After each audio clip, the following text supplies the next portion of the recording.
Hai semua, Assalamualaikum. Video kali ini video sambungan nasi biryani, okey. Kali ini video daging biryani. Jom tengok macam mana Syaz masak. Okey, ini bahan-bahan untuk buat daging biryani ya. Semua Syaz dah siapkan, daging pun dah dibersihkan. Tengok dekat bahagian description untuk tahu amount. Okey, kita potong kasar-kasar sebab kita nak blender.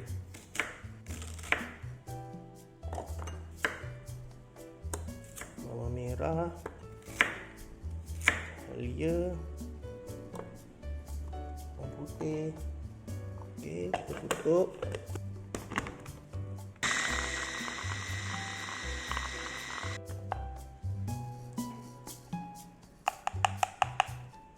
Okey, kita masukkan minyak 100 ml, daun salam, kayu manis, bunga cengkeh, bunga lawang, buah pelaga. Sekarang masukkan bahan-bahan yang kita blend tadi.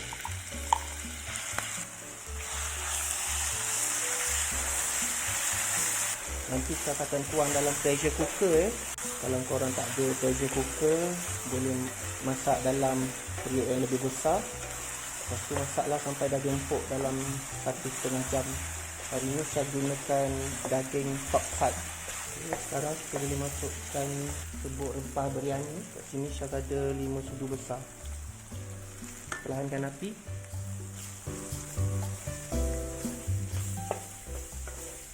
Serbuk cili kering.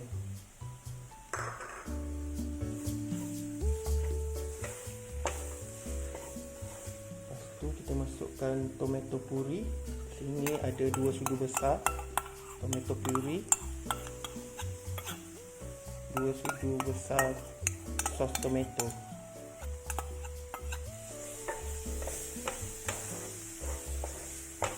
Sekarang kita boleh masukkan daging. Sini ada 500 gram daging top side. Api masih sederhana.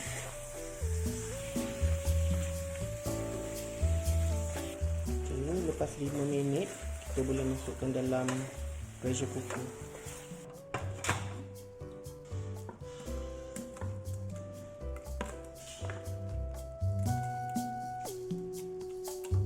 Sini ada air 1 liter.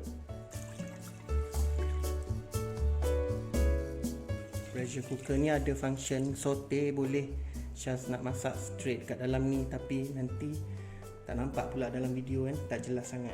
So Syaz buat berasingan. Sekarang kita masukkan garam 3 sudu kecil. Syaz gunakan gula merah, boleh guna gula Melaka juga. Jom Syaz nak manis sikit. Susu cair 1 cawan.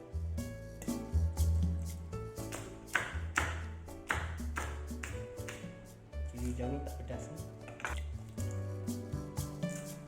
Daun ketumbar.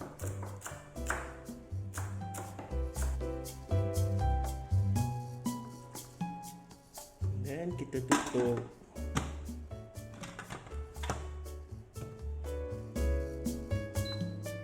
Kita ambil pot roast 24 minit.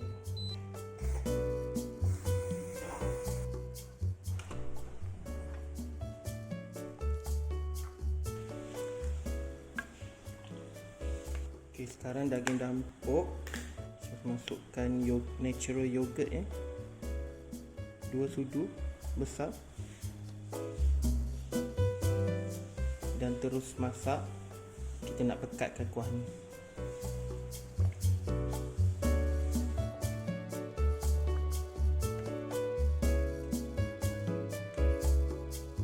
Okay, kuah biryani kita dah pekat.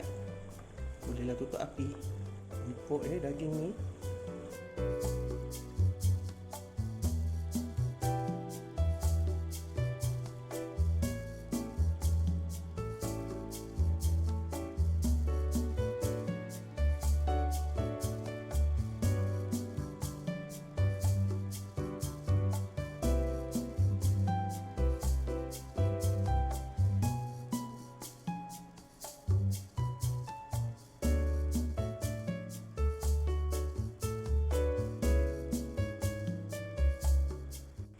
dah siap dah nasi biryani.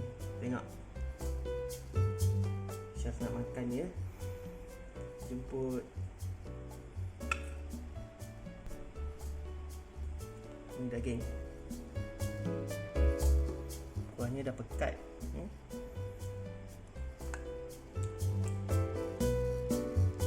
Bau sedap.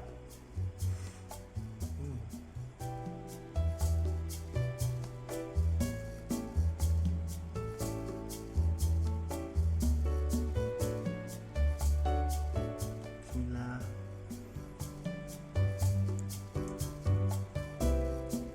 Nasi lembut. Daging empuk.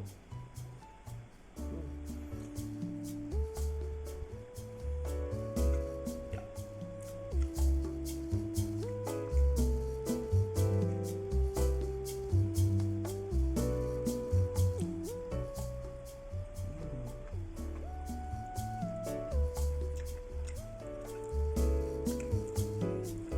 Daging ni taklah banyak urat dia.